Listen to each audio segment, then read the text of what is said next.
They say it happens in threes.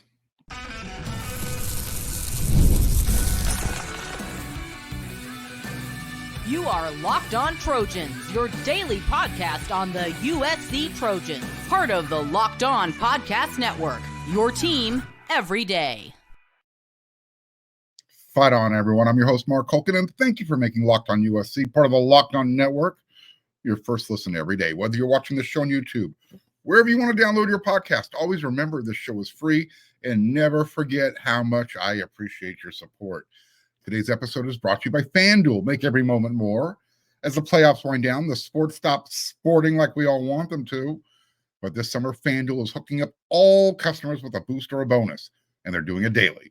That's right. There's something for everyone every day, all summer long. Visit FanDuel.com/locked on to get started. All right. They say the superstition, it kind of says it happens in three: death, accidents, misfortunes. Superstition, right? Well, if you thought USC took a shot to their recruiting class last week, remember Isaiah Gibson out the door. I have news on him a little bit later. Justice Terry out the door. Ole Miss, Lane Kiffin, our good friend, former Coach Kiff. They just took a Mike Tyson uppercut. It hurts. They lost 3 guys in one day. Ouch. So here's what I was wondering. Did the 3 decommits, did they at least have the maturity to call Coach Kiffin or any of the coaches on Ole Miss's staff and tell them personally? Or, did they just decide, I'll blast it out there on social media? The reason I'm asking is because dead period started today. I'm not sure when you're watching this episode of Locked on USC. You should be watching it first thing every morning. But I'm recording this episode on the 24th of June. Dead period goes into effect for the next 30 days. So Lane Kiffin lost a couple of 4-stars. 4-star wide receiver, Jerome Miles, really good player. I'm wondering if SC is going to throw an offer out there. 4-star wide receiver, Dylan Alfred from the state of Alabama, originally from Mississippi.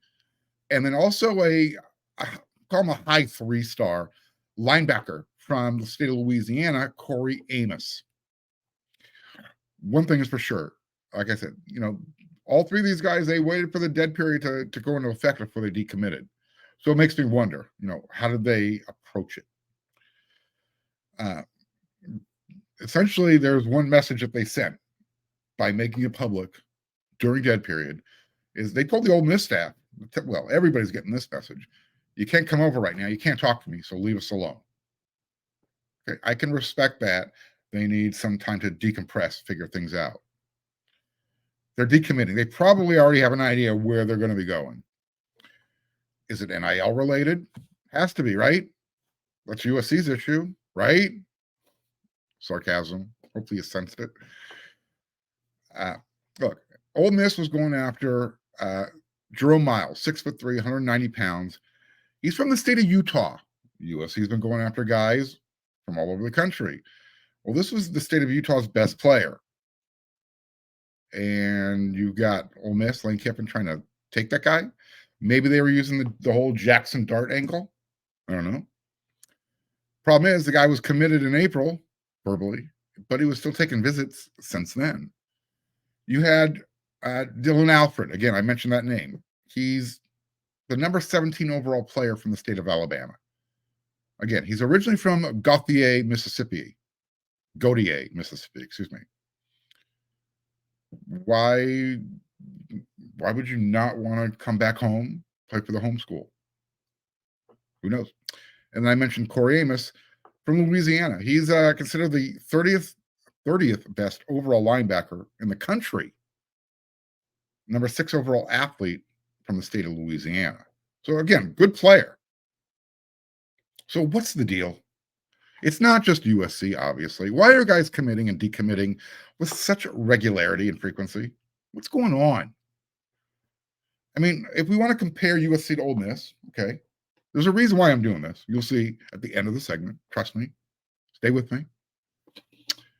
Ole Miss, they're coming off a Much better year than USC had last year. 10 wins. They played a New Year's Day bowl game, won that one. I mentioned the name Jackson Dart. He's coming back in 2023, 24, excuse me. And Ole Miss is actually considered one of the teams you kind of have to worry about from the SEC this year. It's not just Alabama and Georgia's world. Ole Miss has a foot in the door. So why is Coach Kiffin taking the hit? I get why USC lost the two guys from Georgia. Look, they can stay home. They can make the same type of NIL swag that USC was going to pay. And they don't have to wait for Coach Riley and Coach Henney's vision to come to fruition. Georgia actually has a true proven commodity working out there. They can just stay home, again, make that same money, know they're going to be in a good defense, and they know they'll get developed. By the way, I mentioned Isaiah Gibson. He committed to Georgia today. I told you the date that I'm recording the show. So now USC fans have some company in their misery. Tennessee fans, they're mad at him. No one's burned any couches yet, don't worry. But apparently, Isaiah Gibson had the Tennessee staff believing they were next. Apparently, he's staying home. He's going to play for Georgia. I think everyone probably thought that's where he'd end up in the end anyways. And I think everybody should anticipate Justice Terry will do so in due time as well. The reason why Georgia's, again, two reasons why Georgia's able to keep these guys at home. One, they're kind of king of the hill right now. They know how to develop defensive linemen. Just look at the draft recently. And Georgia, look, they have a handful of guys that they're planning to bring in and pay them very well. High school guys. They don't do it with everyone, okay? But they do it with I call them what I call anchor guys, the guys who kind of make your class. USC has the same business model in place right now. Juju Lewis is one of the anchors of the class. He's going to be getting something. He's the one you want anchoring the opposite side of the ball for recruiting. USC needs an anchor on the defensive side of the ball. Pete Carroll and Coach Orgeron, they had Sean Cody. They flipped him away from the Domers. True story. Sean Cody, his family, his dad, huge Notre Dame fan at one time. Not anymore. But, eventually they worked it, they were recruited, they developed the relationship. Sean Cody became a Trojan. The rest was history, right? That's the best thing that can happen for USC recruiting right now. People think the simple solution is just pay the kids and everyone will be happy. Well, no, those verbal commitments will, they're not just going to turn into signed letters of intent if you pay them. It's not how it works anymore. This is how it works. If you're a high school athlete and you're worth it, you literally have the opportunity to cash in 3 times before you go pro. And there's some sarcasm there because once you're getting paid, even in college, you're a pro. You're a semi-pro. Whatever makes you feel better, however you want to label them, they're not amateurs anymore. But literally, they can get paid 3 times before they even sign that first NFL contract. You get paid right out of high school. Just been talking about that here a second ago. Then you got that free one-time transfer portal rule in effect. Can use that at any time. And if you stick around college long enough, you got the grad transfer payday. So yeah, 3 times. So I would like to humbly remind Trojan fans, before you blame USC for everything, remember it's happening everywhere, okay? Who knows? Maybe it's karma that both schools that chose to not play each other starting next year. Remember USC and Ole Miss, they canceled the series. Maybe karma said, you know what? Hold my beer. If you're going to take away from the fans' enjoyment of college football, I'm going to take away from you. if you believe in that type of stuff. Coincidence? Interesting.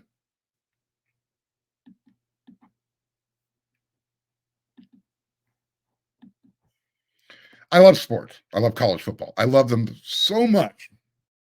I never wanted to stop. But as the playoffs are winding down and we get fewer games and the sports just aren't sporting like we want them to sport, FanDuel lets me keep up. It kind of lets me keep the sports going whenever I want. All I have to do is open the app and dream up bets at any time I'm in the mood. That's kind of cool. You can make up your own bets. And this summer, FanDuel is hooking up all customers with a boost or a bonus daily. That's right. There's something for everyone every day, all summer long. So head on over to fanduel.com/locked on and start making the most out of your summer. FanDuel, an official sports betting partner of Major League Baseball.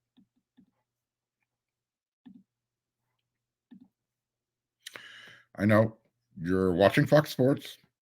You've got ESPN on. One of them, you're always on one of those channels all day long. And all day long, you're turning down the volume because all day long they're yelling at you. Make the switch to Locked On Sports today. It's a free 24/7 sports streaming channel, and it's programmed for you every day to bring you the biggest stories without all the screaming. Locked On Sports Today brings you can't-miss analysis, news, and opinions like mine, and it's streaming for you 24/7 on YouTube or the free Amazon Fire TV channels app. Part of the Locked On Podcast Network, your team every day. Maybe Coach Riley is going to hire a full-time special teams coach once this new rule goes into effect. Check out the rundown there. Yeah, you see it? How big is Lincoln Riley's staff going to get next year? It says 2024. It should say 2025. I apologize. Typo. Anyways, same message. Look, if Coach Riley isn't going to hire a full-time special teams coach, I don't know, he's going to have a chance to have a bigger recruiting staff. All I know is this: the NCAA is putting forth this to be voted on. As part of its annual meetings on Tuesday and Wednesday this week in Indianapolis, the 40-person council from all 32 conferences will vote on a legislative proposal that would expand the role of support staff. Specifically, all staff members would be allowed to provide technical and tactical instruction to athletes during practice and games. Look, like I said, unless you can add guys to the staff who can make your recruiting staff bigger, I really don't care about this rule, but we're going to talk about it because there are a couple of benefits. So I'm like, meh, who cares? Because right now, every program is breaking the rules. Well, they're skirting the rules. That's what I'll say.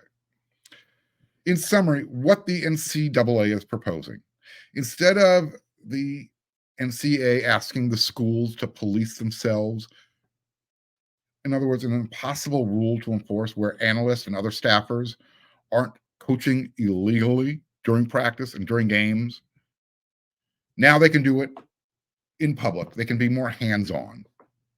There's no more hiding it. So again, instead of coming over to the bench during the game and one of USC's defensive analysts kind of just saying, good job, wink, wink.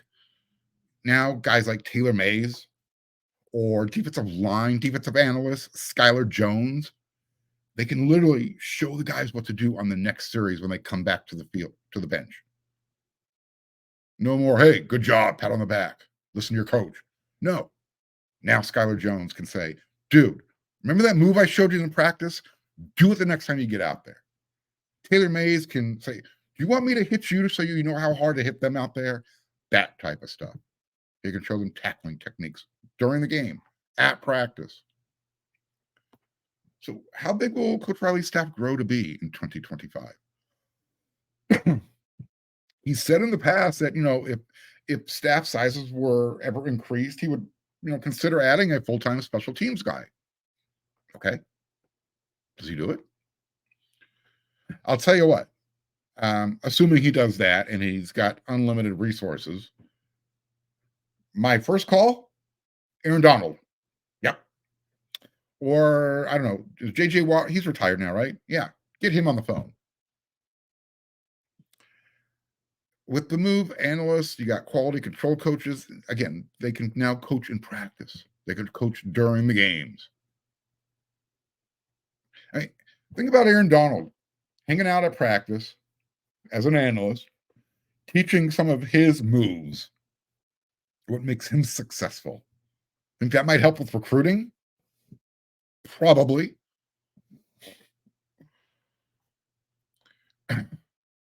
And look, like I said, the NCAA, they're going to keep a stranglehold on this. They want the guidelines are going to keep the number of off-campus recruiting coaches to 11, including the head coach. Interesting enough, though, did you know this? That the FCS, the lower divisions, can have 12 assistant coaches out there recruiting off campus? Okay. I just found that interesting. Again, that if there's one part of the the coaching staff that the NCAA is just going to hold on to forever until they just have nothing left to grip onto, is that recruiting aspect of it. I mean, imagine programs like USC and Alabama and Ohio State just flooding everybody out there with 20 recruiting experts coming to high schools. Yeah. You understand what you can see how that can just get out of hand. So now you have bigger coaching staffs. And don't forget, next year, schools are going to be paying players directly. It's part of the program now. Now, there are one side of the argument, one side of the coin is with the unlimited coaching staffs. What's going to happen is you could have some really good assistants. Let's just say that aren't in the Power Four. You got the group of 5 FCS guys who might say, all right, you know what? I can go get paid to be an analyst at USC, make probably twice as much as I'm making now at my old job. That's going to have a negative effect on college football. We just have to accept that, right? So 2 positives that can come out of this rule change. Again, number 1, unlimited coaches on the staff that get to work with the team in public. No more breaking the rules. Maybe Coach Riley will, hey, because now everybody can break the rules up front, maybe Coach Riley will let us see more practice. I'm kidding. He wasn't breaking any rules. But I do want to see more practice. Second thing, and it's the intent of the larger staff. This is where programs like USC and Alabama and Ohio State that have unlimited budgets and resources can really enhance their coaching staffs. I mentioned guys like Aaron Donald, JJ Watt. You bring in specialized coaches, quarterback guys. USC's covered there. They got Lincoln Riley. But you bring in like a guy who specializes in coaches the edge rushers. Or you want somebody on the interior like an Aaron Donald, right? Guys who teach position group stuff one-on-one during practice. What you're able to do now is you're maximizing the amount of teaching time with more teachers. Remember, you only have a limited amount of time for each practice during the week. You're given a certain amount of hours. So now, the more coaches you have out there, you can have one analyst, pull somebody aside and say, no, that's not what we showed you. Do it again. Let me show you. So you can get back in line and you can impress Coach Henny. You can impress Coach Nua. Taylor Mason say, dude, don't make me hit you. That type of stuff. Now, I am going to throw in a built-in excuse for USC not getting the Jim Leonards of the world who should say, hey, why don't you just come to USC and be an analyst? Get paid really well. This is why you might not get some of the top guys who are out there. Everybody needs to understand the cost of living in LA, California. It's expensive. I mean, it's true. It's unfortunate, but it's true. So that would be, I guess, if you're looking for an obstacle or hurdle, what could prevent USC from taking advantage of this type of thing, that's it. Otherwise, there shouldn't be any obstacles. And again, if USC shows what they're capable of doing this year, where Lincoln Riley can say, hey, look, I grew as a head coach. See what I did on the defensive side of the ball? I admitted my fault. I made a major adjustment, brought in. This was my evaluation of defensive coaches.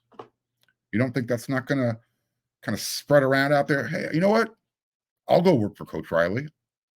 I'll further my career. I'll use USC as a stepping stone to be a head coach somewhere else. That's what USC should be used for if you're an assistant coach. It's not, you don't come to USC as a head coach to go to another college to be a head coach. Your next step as a head coach at USC, the NFL. We now are creating another job opportunity at USC. That's a good thing.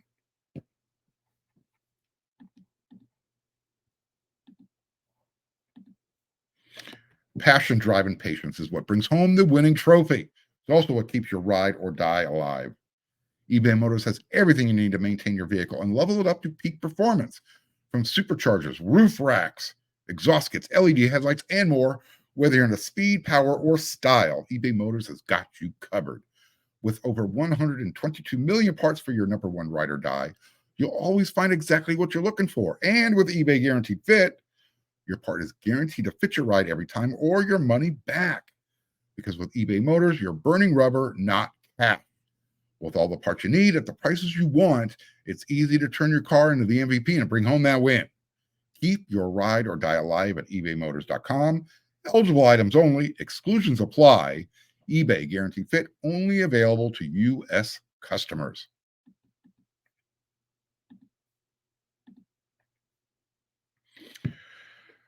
So, yeah. Can you handle the truth? Do you want the truth? I'm going to give you my Colonel Jessup moment right now. You can't handle the truth. I'm kidding. So I got a call out, a shout out over there on wearesc.com after one of my everyday listeners, viewers, watched yesterday's episode of Locked on USC.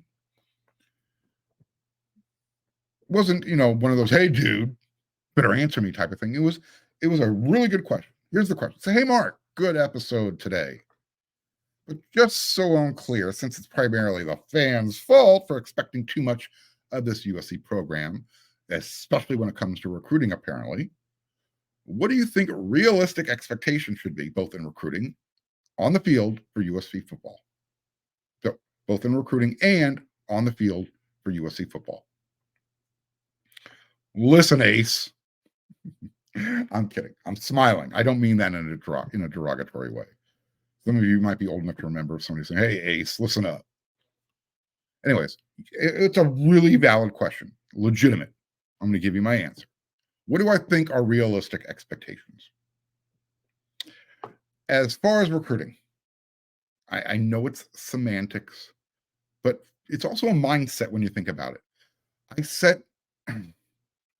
If I set an expectation level, I have to meet it. I have to meet it, or if we're talking about Locked on USC, if I don't meet that expectation level, my customers, my everyday listeners, they're going to be upset. You guys expect to see and hear me 5 times a week. Now, trust me, I get it. You'll understand if something happens, something comes up, stuff happens. I'm human. Get sick, injury, death in the family, whatever. Stuff that happens in threes. But look, when it comes to a fan's level of, finger quotes, expectation, yes, USC should be I will answer your question using your word expectation. I don't like to use it. You know that already. But yes, USC should be competing for the best guys out there, especially the local recruits. But we're talking about teenagers, okay? These guys change their mind more frequently than they change their own underwear. Hopefully they're changing their underwear every day. But if they're changing their underwear every day, imagine how often they're changing their mind. Exactly. Precisely.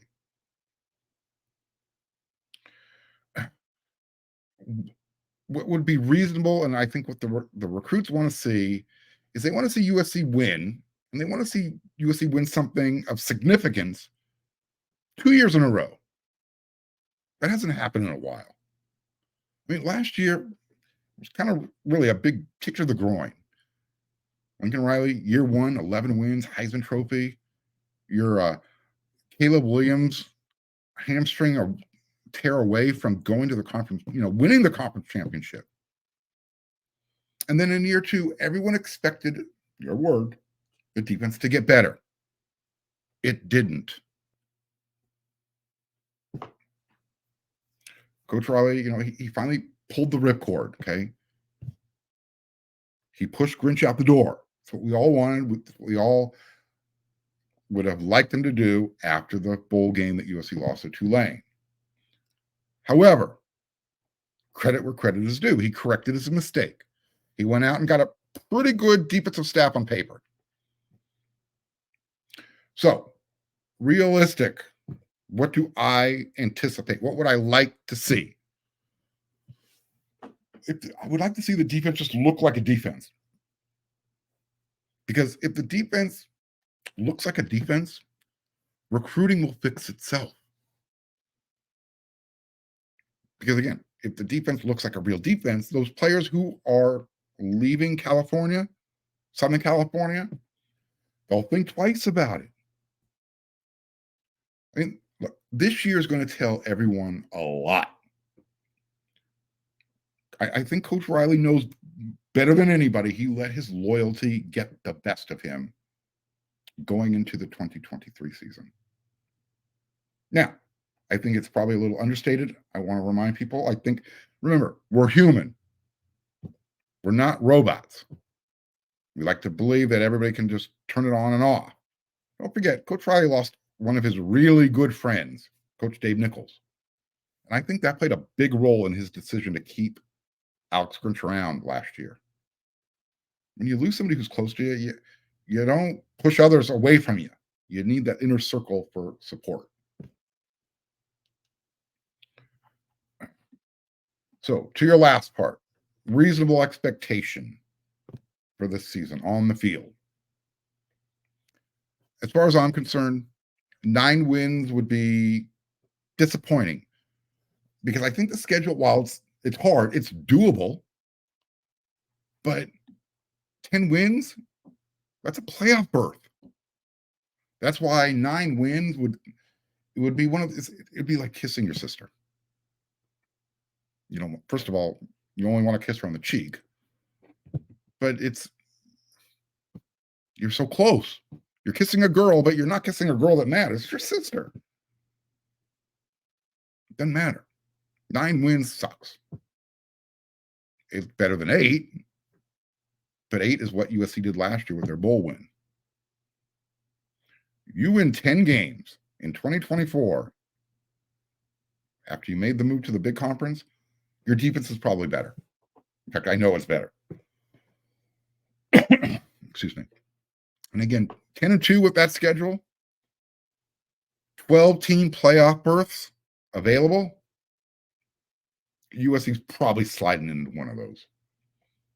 That's my reasonable, using your word, expectation for 2024. Do you agree? Do you disagree? Did I answer your question? All right, let me know. I'll be back with another episode of Locked on USC tomorrow. That's what we do 5 times a week. Hopefully, we're going to have some more recruiting information for you. We'll see what's going on. Again, it's the dead period, but that doesn't mean there's not going to be some noise being made. Ole Miss found out the hard way. Hopefully, USC's got all that out of their way. For now on, everything is commitments, no more decommitments. So, until then, everyone, you know what to do.